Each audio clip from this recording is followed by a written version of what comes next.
En unos días más se conocerán pues los datos económicos al cierre del tercer trimestre y ya varios analistas consideran que la economía de nuestro país lamentablemente habría tenido un freno. Hay varios elementos que pues gravitan en torno a la actividad económica. Uno de ellos es el impacto de la escasez de microprocesadores en la industria automotriz, también por supuesto la debilidad de la demanda interna, no termina de recuperarse del todo el ingreso de las familias. Y precisamente para platicar sobre las expectativas de la economía de nuestro país para la última parte del año nos acompaña Luis Fonserrada. Él es asesor económico de la American Chamber y pues bueno, un conocedor de lo que ocurre en el sector macro y de lo que está pasando con las empresas. Luis, muy buenas tardes, te saluda Rogelio Varela. Rogelio, buenas tardes, ¿cómo estás? Muy bien, Luis, gracias por acompañarnos en esta tarde. ¿Cuál sería, digamos, que el escenario para el tercer trimestre en torno a pues todos estos factores que de alguna manera han impactado pues la recuperación que venía presentando la economía? Se estaba dando con pues muy buen ritmo, pero parece que se estaría tomando un respiro en el tercer trimestre. Así es. El principal motor de nuestro crecimiento en los últimos, yo diría prácticamente en el último año, Sí, desde junio, julio del año pasado, ha sido la actividad en Estados Unidos. La actividad manufacturera, la actividad industrial, eh, revivió de una manera muy importante en Estados Unidos con una gran actividad. Implicó una gran demanda por nuestros productos de exportación, insumos y piezas que nosotros proveemos a Estados Unidos, y eso fue el motor más importante de nuestro crecimiento en el último trimestre del año pasado y en los 3 trimestres de este año, sin la menor duda. Sin embargo, efectivamente, tal como lo dijiste, la escasez de varios eh, de materias primas, de sí. los microprocesadores, de varios elementos, han reducido la actividad económica de una manera muy importante. Sin duda, la industria automotriz se ha tenido que detener en todo el mundo. En Estados Unidos, las diversas plantas han hecho paros. Aquí en México, por ejemplo, General Motors es la que más tiempo ha parado, pero también Volkswagen, Sí. también Nissan, tal vez son las tres que más han detenido su producción por casi 3 meses en promedio, cada una de ellas. Eso quiere decir que hay menos actividad, por lo tanto menos exportaciones, y nuestra actividad económica se reduce. Se ve difícil que en el próximo trimestre se resuelva la escasez de estos productos. Y ese es uno de los elementos, por lo que sí, las expectativas de crecimiento eran de alrededor de 6.3 y hasta un poco más, según otras expectativas y otras proyecciones que se habían hecho. Sí. Hoy parece que es necesario reducirlas.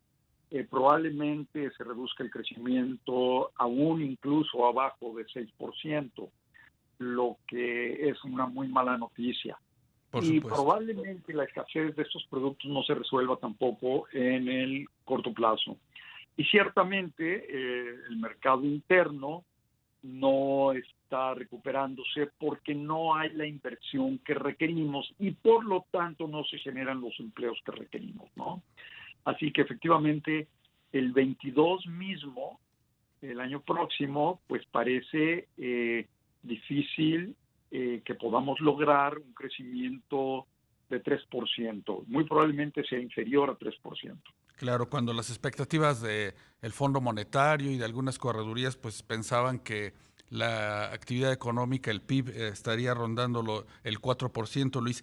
En este sentido, la coyuntura que se está dando en el sector energético con precios pues ya del petróleo, en el caso del Brent, cerca de los $85, del gas natural también que pues de abril a la fecha prácticamente ha duplicado su precio. ¿Cómo podrían impactar también en esta recuperación de la economía mexicana, Luis? Bueno, sin duda, el incremento en el costo del gas y en el costo de la gasolina y de los otros derivados del petróleo, pues van a impactar en precios sobre todo, y tiene que ver con la escasez relativa que ha habido, porque al incrementarse la actividad económica en todo el mundo, pues se demandó más petróleo y sus derivados, y esto ha llevado estos precios a niveles muy altos. El precio del petróleo más alto puede beneficiar los ingresos de Pemex. Sí. Sin embargo, para el país en conjunto, eh, para la balanza de pagos del país no va a ser positivo, porque nosotros ya desde hace varios años tenemos una balanza petrolera negativa, es decir, importamos más gasolina y derivados del petróleo de lo que exportamos. O sea, ya no somos un país exportador de petróleo, somos un país importador neto de petrolíferos, digamos, ¿no? Entonces, aunque a Pemex le puede ayudar, al país en su conjunto, pues va a implicar un déficit en la balanza de pagos, ¿no? Y por supuesto con un impacto en los precios que va a hacer que las presiones inflacionarias pues se mantengan como están ahora, y es una de las preocupaciones serias que tenemos. Claro. Luis, trimestre con trimestre, bueno, incluso podríamos decir casi 5 años, hemos visto caídas permanentes en la inversión, en los indicadores de inversión fija bruta. Eh, ¿En qué nivel estamos ubicados en ese tema? ¿Y qué haría falta para poder reactivar las inversiones? Está en puerta también este debate de reformar la ley de la industria eléctrica y cuál sería, digamos, que el entorno en el que se podría mover la inversión en los próximos meses. Sí, por supuesto. A ver, la inversión es fundamental. Es el único motor que realmente hace crecer a nuestra economía internamente, y es lo único que genera empleo. No hay otra fuente de generación de empleo más que nueva inversión. Así que es fundamental. Para poder crecer al 4%, digamos, sostenido por varios años, Sí, requeriríamos tener una inversión de alrededor de 25% del PIB. Es decir, que la inversión total, la pública y la privada, representen como 25% del PIB. Hoy estamos apenas en 18. O sea, falta mucho para poder llegar. Con este 18, capaz que no podemos ni llegar al 2%.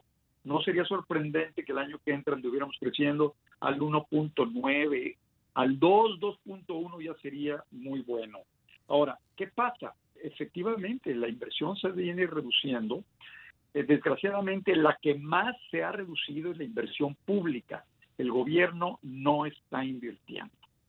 Tiene algo de inversión en 3 proyectos, pero no hay una inversión planeada para una infraestructura más amplia en todo el país que de veras propiciara más inversión privada. Y luego, efectivamente, tenemos el problema de la falta de confianza que generan varias iniciativas que ha habido. Esta última en particular, la de la reforma eléctrica, resta mucha confianza porque en la iniciativa no se plantea, por ejemplo, sí. respetar los contratos hasta su término de inversiones que ya se llevaron a cabo.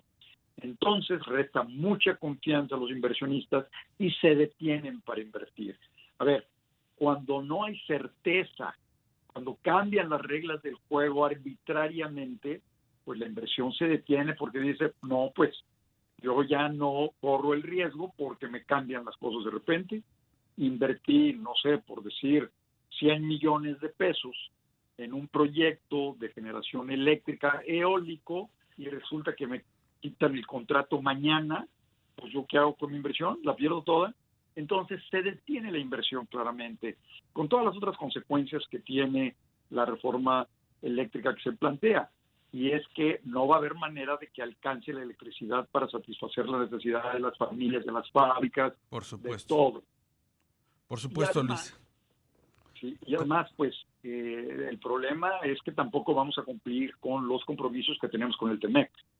Sí, como tú lo mencionas, es un entorno pues muy desafiante el que tiene la economía para poder alcanzar tasas de crecimiento relevantes, pues a partir de la pérdida de la confianza del sector privado que pues ahora con la reforma eléctrica en puerta pues será digamos que un aspecto relevante a seguir. Muchas gracias por acompañarnos esta tarde, Luis Fonserrada, asesor económico del American Chamber, y pues por supuesto también está abierta la comunicación para continuar este diálogo en torno a la reforma eléctrica. Con mucho gusto, buenas tardes. Que